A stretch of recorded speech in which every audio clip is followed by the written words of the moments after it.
Snow fell in stinging sheets across the ruins of Outpost Theta 9, whispering over twisted metal and scorched rock. Ash mingled with frost, a strange marriage of fire and cold that left the terrain gray and broken. The alien soldiers trudged forward in formation, boots hissing against frozen ground, exosuits humming softly beneath their plated armor. Captain Vyrn of the Zatari Dominion stopped before a jagged ridge, one clawed hand held up. His visor scanned the terrain. Burn marks arced in wide semicircles. Shattered ceramite lay like broken shells. Something had torn through this place. Something brutal. "Record this," he said, his voice sharp through the comms. Initial findings: site compromised. 8 Dominion scouts presumed dead. Wreckage suggests heavy ballistic engagement. No signs of plasma fire from enemy side. "No plasma," muttered Lieutenant Korth, stepping beside him. He knelt, poking at a flattened hunk of twisted alloy. "Looks like projectile impact. Lots of it. Primitive," came another voice, Private Jex, barely out of his creche years. He held up a battered, frostbitten weapon with a long barrel and woodstock, shaking his head with mockery. "Look at this. Solid slug rifle. Ancient tech. This looks like something the savages used in their pre-space era." Vyrn glanced at the weapon, then back to the pattern of destruction. Deep grooves in the steel plating of one broken mech. Circular. Repeating. Like the path of 1,000 teeth. He didn't smile. "This wasn't done with a single rifle," Vyrn said. "Look at the spread pattern. Too dense. Too wide. Whatever it was, it tore through ceramite like foam. Focus." Korth was already moving toward a ridge. "Sir, we've got scorch marks on the far slope. No plasma residue. These burns came from friction, high-velocity impact. Something spun up real fast." "Like what?" Jex asked, still toying with the wooden rifle. Korth didn't answer. His visor paused over the terrain, highlighting shell casings half buried in the snow. "Not plasma canisters. Brass. Lots of them. Tracks?" Vyrn asked. Korth nodded. "Human. Light exosupport. Probably one operative." Jex scoffed. "One human did all this? With an antique rifle? Come on, this smells like desertion. Probably a Dominion patrol, turned tail, and made up some story." Vyrn didn't correct him, but the sense in his gut twisted. He tapped into the long-range comms, opening a direct link to field command. "Captain Vyrn, Echo Patrol. Theta 9 is compromised. No survivors. Requesting aerial recon and permission to pursue hostile into Sector C." The line cracked, screamed static, then went dead. "Signal interference," Korth muttered. "It's the storm. Or someone jamming us," Vyrn said. Silence followed. Above them, clouds churned low and angry. Snow hammered down harder, obscuring everything more than a few meters away. The ridge stretched ahead into a narrow pass, jagged with broken machinery and abandoned ammo crates half frozen into the ice. "This terrain is unnatural," Korth said. "The layout. Craters. Funnels. Narrow lines of fire." Jex laughed. "You think the human planned this? I think he's hunting." The word landed like a dropped weight. They pushed forward.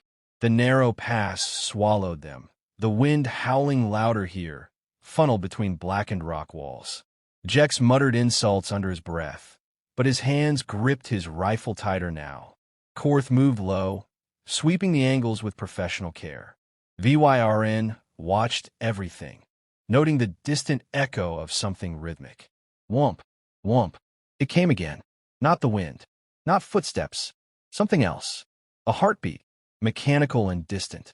The snow seemed to tremble with each pulse. "Captain," Korth's voice was barely audible. "You hear that?" Vyrn nodded once. "Fan out. Tight sweep. Jex, hold that ridge. Korth, left flank. I'll take center." Jex didn't argue this time. The snow seemed deeper here, crunching underfoot like bone shards. The rhythmic thump grew louder. More to find now, like metal rotating. Winding up, Vyrn moved past the rusted wreckage of a Dominion hover tank, its surface torn open by something that hadn't used energy weapons. Its interior looked like something had exploded inside, after breaching the armor. He knelt beside it, fingers brushing a groove in the hull. Not melted, shredded. Then he saw it. A single footprint, half frozen, leading away from the tank. Human-sized, deep, carrying weight. Then another. Then a trail. He stood and followed. The snow cleared just enough for a brief glimpse. Movement on the ridge. A tall figure in white. Cloaked. Dragging something behind him on a sled rigged with cables and brackets. Something long and cylindrical. Something that gleamed cold steel beneath the frost. The figure vanished as the wind howled again. Korth. VYRN snapped. Ridge sighting, south slope. Possible contact. Confirm. Negative. Snow's too thick. Jex. Silence. Jex report. Nothing. VYRN turned back, retracing his path. He broke from the pass and made for Jex's position. The young private was gone. No blood. No struggle. Just his rifle stuck upright in the snow. And beside it, etched into the white with careful strokes, a single message. Laugh again. VYRN's blood ran cold. Then the wind shifted. That sound returned, clearer now. WHRR thump thump. Rotating. Spinning. Accelerating. Korth's scream ripped through the calms. Contact. South Ridge. It's... The voice cut off in a burst of static. VYRN turned, weapon raised, eyes scanning. But the snow was everywhere, a smothering curtain. He backed up against the rock, breathing shallow. Footsteps. Heavy ones. Slow and deliberate. Then the storm parted just briefly, and he saw it. The human stood at the crest of the ridge, silhouetted in white, his breath visible even from this distance. Snow camo, cold eyes, and behind him, mounted on a tripod, braced into the rock, an old 6-barrel Gatling gun. Black, massive, humming with cruel anticipation. A weapon meant for aircraft. The barrel spun. Faster now. VYRN dove behind, cover a moment before the roar hit. The sound was unlike anything he'd heard in war. A scream of metal and death. The wall beside him erupted in sparks and fire. Shells the size of his fingers tore through alloy like wet parchment. The entire ridge became a death zone. The ground quaked under the violence. Then silence. No footsteps now. No voices. Just the tick of cooling metal and the faint hiss of snow against burning wreckage. VYRN didn't move. Couldn't. Not yet. Somewhere above, the gun began spinning again. Not firing, just spinning. Taunting. He exhaled slowly, fingers curling around his sidearm. This wasn't war. This was a purge. And the ghost behind the trigger was just getting started. Smoke clung to the wind like a memory refusing to fade, drifting through the broken pass where the ambush had struck. What remained of the Za'atari patrol was little more than fragmented armor and spent power cells, their bright sigils half buried in the blood-stained snow. Captain VYRN crawled from behind the blackened wreckage of the comms relay, the once polished sheen of his armor dulled by soot and shrapnel. His sidearm, cracked but functional, remained in his grip, more symbol than weapon now. He moved with purpose, not haste, every motion calculated. The heavy weapon had stopped firing, not jammed, not out of ammunition, just waiting, like its operator knew VYRN was still alive and wanted him to know it too. Above, the clouds broke for a moment, letting weak sunlight fall across the battlefield. It revealed the precise horror left behind. The ridge where Jex had stood was shredded to gravel. The snow was pink. Korth's body, if it could still be called that, lay halfway down the slope, limbs twisted in impossible angles. His helmet had been torn clean in half, not by a blade, by concussive force. VYRN didn't call for help. He knew better. Comms were still down, and even if they weren't, Dominion Command wouldn't send reinforcements for a 3-man patrol, not on a backwater colony they'd already labeled as pacified. He was alone, and something was hunting him. But the Za'atari weren't bred to panic. VYRN tapped his remaining wrist interface and loaded the local map.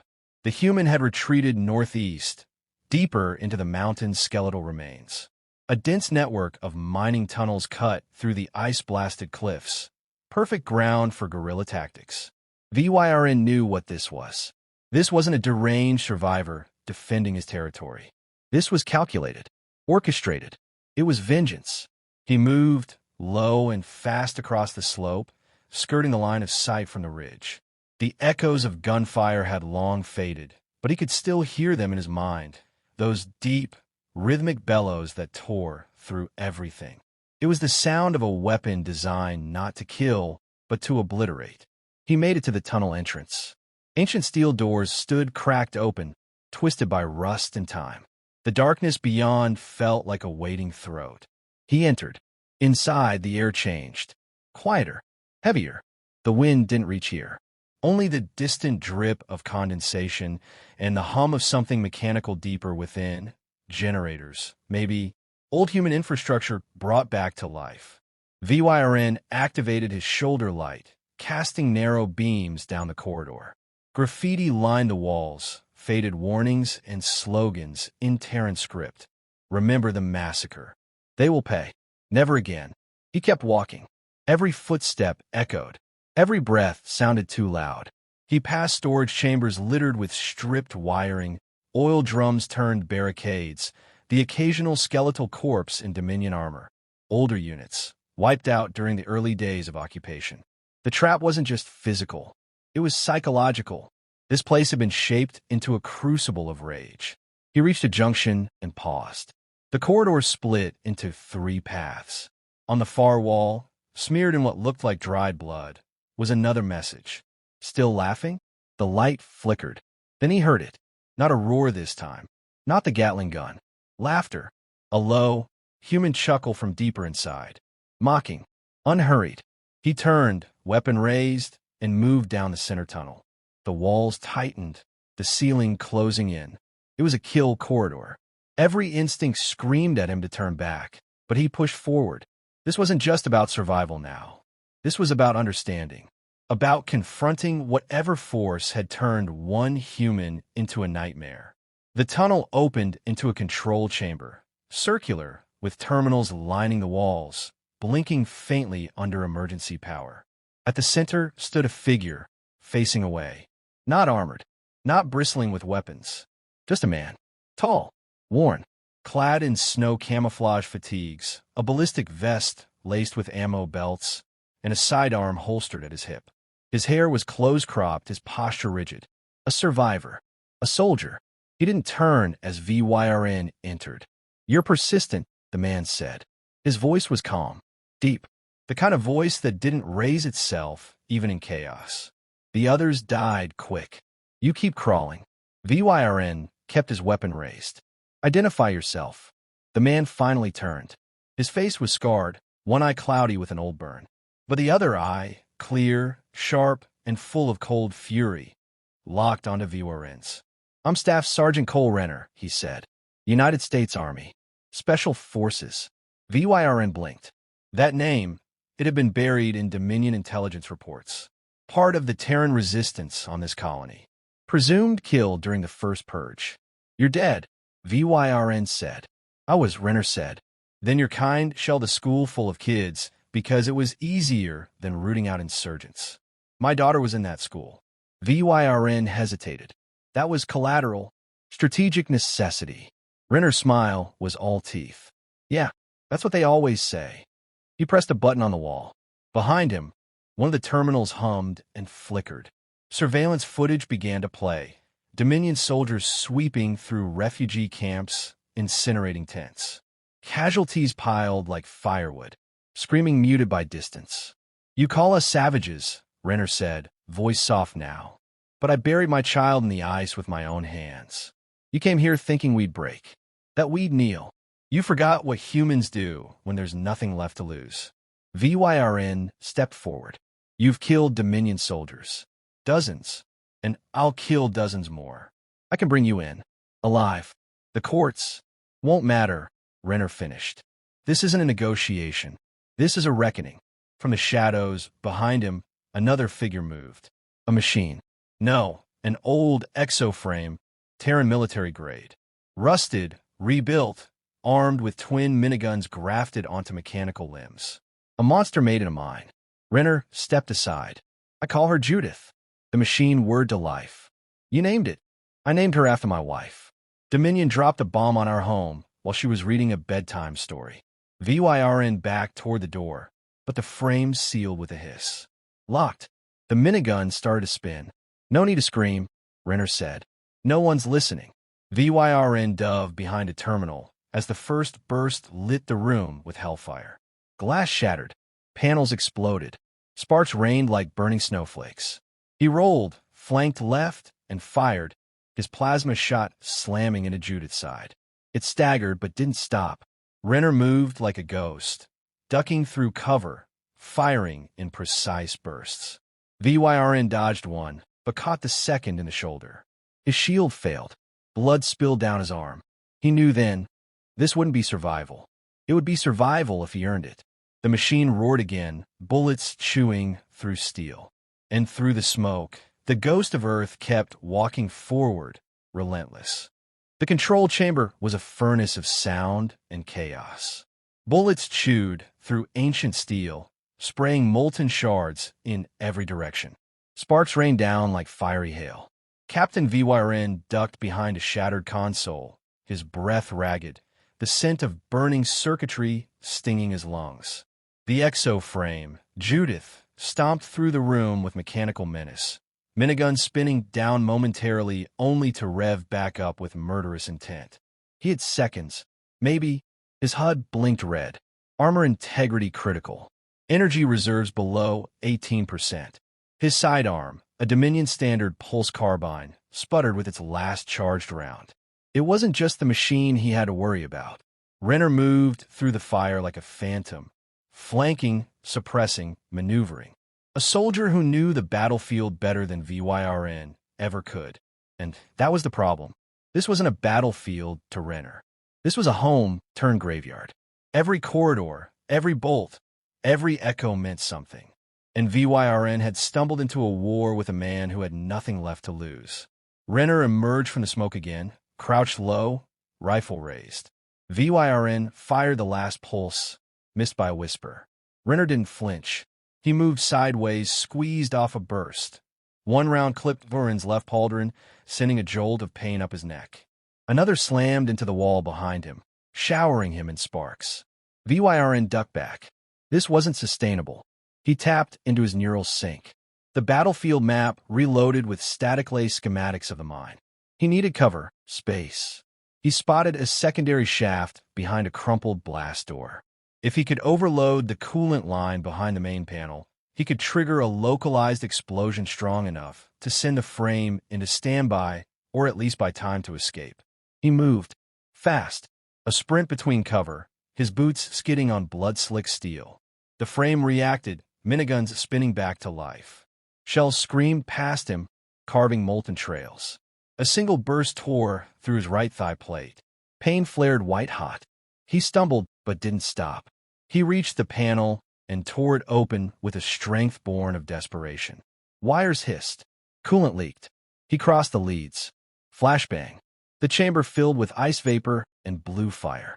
Judith staggered as its left leg locked mid-step. The machine collapsed to one knee, servos whining in protest. VYRN threw himself through the partially collapsed doorway, landed hard on jagged stone, rolled, and came up gasping in a tunnel filled with cold, clean air. Behind him, Renner yelled something, too muffled to make out. No time. VYRN limped down the tunnel, blinking through a haze of pain. Every step was a war. Every breath, a small victory. He tapped his comlink again. Still dead. But the tunnel widened into a cavern lit by a soft blue glow. Ice formations covered the walls like cathedral pillars. At its center stood a communications array. Old Terran military, long obsolete, but potentially salvageable. He dropped beside the console and started rewiring with trembling hands. Seconds passed. Then footsteps. Measured. Slow. Echoing through the dark like a verdict. "You're bleeding," Renner's voice called from the entrance. "You won't get far." VYRN kept working. "You think I don't know what you're doing?" Renner continued, his tone almost conversational. "You're trying to call your ship. You're Dominion masters, hoping they'll drop a retrieval pod." He stepped into the chamber's glow. His rifle was lowered. He didn't need it now. "They won't come," he said.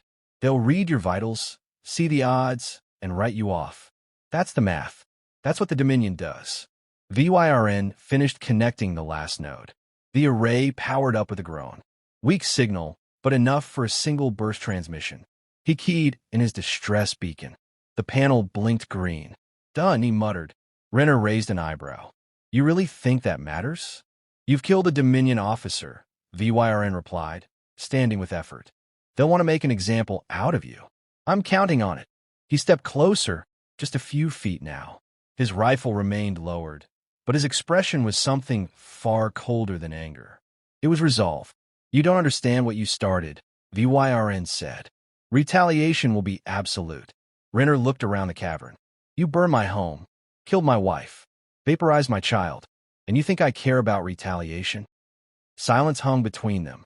Then he added, it's not about surviving. It's about showing you that even a broken man can make your empire bleed. A sound pierced the cavern, a distant hum, growing louder. Dropship engines. VYRN allowed himself a flicker of hope. Renner didn't move. You called them here, he said softly. Good. Let them come. VYRN frowned. What are you talking about? Renner nodded toward the ice walls. Faint red lights pulsed behind them. Charges. All those years mining with the rebels, he said. I learned a few things. This chamber? It's wired. Took me weeks. I figured someday, one of you might get clever and try to run. The realization hit VYRN like a blade through the gut. You'll die too. I know. He turned and walked back toward the tunnel entrance. I just wanted you to understand one thing before the end, he said. You're not fighting an army. You're fighting ghosts. Mothers. Fathers. Kids with nothing left but fury. VYRN took a step forward, limp worsening. Wait. Renner paused at the threshold. You want to know why we fight so hard? He said. VYRN didn't answer. Renner looked back, eyes glowing with something far older than hate. Because you killed everything that made life worth living. Then he was gone, swallowed by shadow.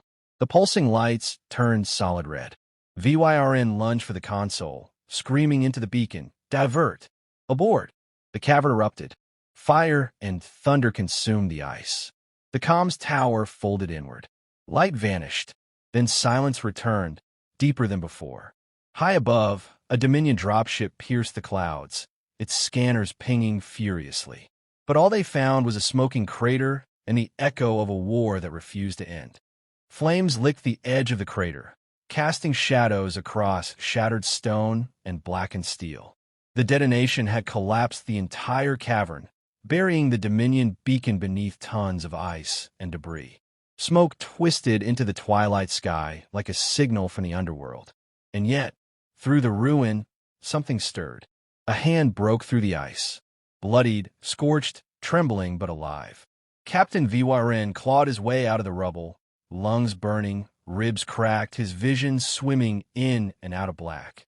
He pulled himself up, inch by inch, until he lay half-submerged in ash and snow, gasping against the frozen wind. His armor was ruined, shredded from the blast. The left side of his visor was melted into slag, and the exosuit's servos whined with every twitch of movement. He should have died. By all logic, he was supposed to be dead. But Renner hadn't wired the charges to level the mountain. He'd rigged them to bury the comms relay, to silence the message. A precise, calculated act. Not suicide, strategy. And that meant Renner was still out there. VYRN pushed himself upright, teeth gritted against the pain. The comlink blinked faint green, 1 bar. Weak but enough. He tapped an emergency ping, this time routing it through his suit's personal uplink. A different frequency, less powerful, but direct to orbiting Dominion craft. He didn't speak. He didn't need to. The signal alone would be enough to draw them. They would come now. Not for him. Not for a rescue. For vengeance. For the Dominion's pride. He could feel the gravity shift. And somewhere in that desolate, shattered range, he knew Renner would feel it too. Renner watched the rising smoke from a ledge high above the crater, wrapped in a thermal cloak stripped from one of the Dominion's dead. The wind bit at his exposed skin, but he didn't flinch. His eyes, still sharp despite the exhaustion, tracked movement in the sky, tiny glints of light slipping through the clouds. Dropships. 2, no 3. They were coming fast. He hadn't expected VYRN to survive the blast. But then again, Dominion captains were built to endure. Reinforced bone, internal shielding, even emergency stasis cells embedded in their armor. He should have accounted for that. But it didn't matter. He bought time, enough to finish what he started. The Dominion would descend with fire and fury, believing the insurgency crushed. But they didn't understand that the rebellion didn't live in bunkers or camps. It lived in scars, in memories, in every civilian they'd broken trying to bring this world to heel. It was viral now, an idea more than an army. Renner moved. There was one more thing he had to do. VYRN limped through the remnants of the collapsed chamber, scanning what was left of the comms tower. Useless now.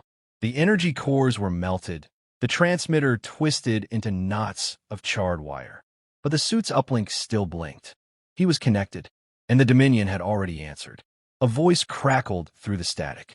Captain VYRN, this is Overwatch Command. Confirm your location. He keyed the mic survivor. 1. Tracking Insurgent Renner. Planetfall not secure. Tactical threat remains.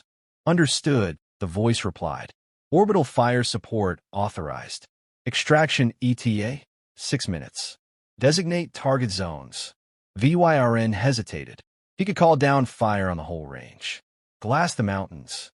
Kill everything. But Renner was clever. If VYRN blanketed the peaks, he'd never find him. He'd vanish again, become another ghost in the wind. No, this had to end the right way. Negative on bombardment, he said. Send full team to my beacon. I'll hunt him. Silence. Then acknowledged. Tactical override accepted. Ground forces en route. VYRN killed the mic. It had to be personal now. He activated his last functional drone, a recon orb the size of clenched fist, and sent it soaring into the sky, scanning for heat signatures. And within moments, it found one. West Ridge. Elevation 300 meters. Isolated. Renner. He started climbing. Renner heard the drone before he saw it.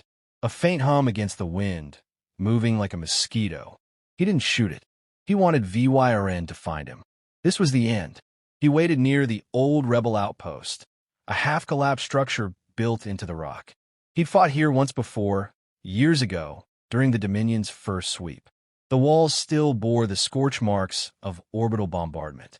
He sat near the edge, overlooking the valley, rifle resting across his knees. When VYRN arrived, the Dominion captain looked like a revenant, smoke-blackened, half-burned, armor sparking in places. But his eyes still burned with purpose. They stood 10 meters apart. No ambush. No words yet. Just silence between men, shaped by war. Renner finally spoke. You could have bombed the mountain. Ended it from orbit. I wanted to look you in the eye, VYRN said. When I ended this. Renner nodded. Fair. He stood. I wasn't always like this, he said. I was a farmer. Used to fix irrigation lines. Raise goats. Watch my daughter feed them. VYRN didn't reply. I didn't know how to kill until your people taught me. VYRN's jaw tightened. You blew up a relay with civilians inside. There are no civilians in a colony under Dominion control, Renner said coldly. You train them young, wear them down. There's no innocence in a boot print.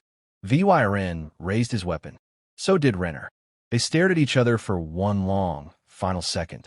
Then fire erupted. They moved as one, soldier against soldier. The first volley echoed through the mountains. VYRN's round struck the wall behind Renner, sending stone chips flying. Renner dropped low, rolled behind a broken pillar, returned fire. One round tore across VYRN's shoulder, another grazed his thigh. VYRN grunted, shifted position, flanked right. His HUD tracked Renner's heat. But Renner wasn't static. He kept moving, relentless, trained like the ghost he was. The battle was fast and brutal. Tactical. Smart. Not a contest of rage, but of will. Then a sudden movement. Renner misjudged cover. His boot slipped on blood-slick stone. VYRN saw it. He moved faster than pain could stop him, pressed forward, tackled Renner hard. They crashed into the wall, weapons lost, fists flying. Renner struck VYRN's helmet with a feral blow, cracking the already damaged visor. VYRN retaliated with a savage knee to the ribs, then a punch that sent Renner reeling. Both men collapsed, exhausted, wounded, spent. VYRN forced himself up, drawing the backup blade from his thigh. Renner looked up, breathing ragged. "No speeches?" he asked. VYRN raised a knife. "No." He drove it down. But Renner moved, not away, but into the strike. The blade pierced his side, deep but off-center. He grabbed VYRN's wrist, pulled him close, and whispered something only the captain would ever hear. "You lost the moment you made us fear nothing." Then Renner shoved him back, twisted the blade from his own body, and fell. Still, silent, gone. VYRN knelt beside him. No triumph, no relief, just a quiet, bitter chill. The dropship arrived minutes later. Dominion soldiers fanned out, weapons drawn, scanning for threats. A medic approached, but VYRN waved them off. He looked one last time at the man who'd nearly buried the Dominion with nothing but grief and grit. Then he stood. "This world is secure," he told command. But even as he spoke, he felt the lie in his bones. Because something had changed. The Dominion thought it crushed rebellion with fire and numbers. But it hadn't. It had birthed something worse. The idea of resistance. And now that idea had teeth. And it would never die quietly.